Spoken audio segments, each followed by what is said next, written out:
baiara betete lasterketa egin zen iragan larun batean. Ia 500 kirolari bertaratu ziren Etxaurren ikastolaren inguruko zelaietara, lasterketetan parte hartzeko prest.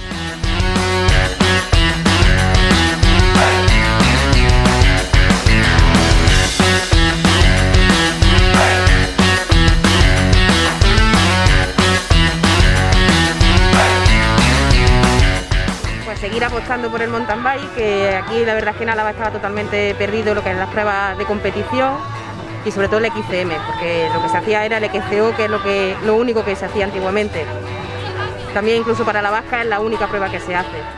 Vale, Nagore, eta zuentzat zer suposatu du lasterketa antolatzeak? Garai honetan, zeinen ez den lasterketa gehiagorik egon?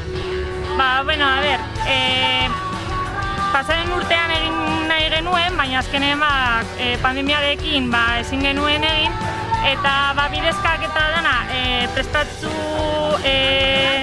genituen pasaren urtean, aurten gehiago prestatu ditugu, eta azkenean hilabete asko daramatzagu hau prestatzen, baina oso pozik egiten dugu, azkenean gustatzen zaigu gauza hauek antolatzea.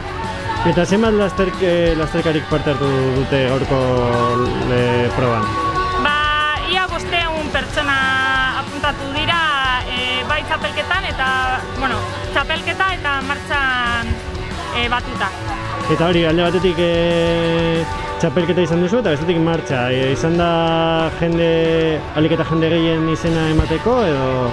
Erdia, gutxi gora bera, erdia izan da txapelketa eta beste erdia martxan.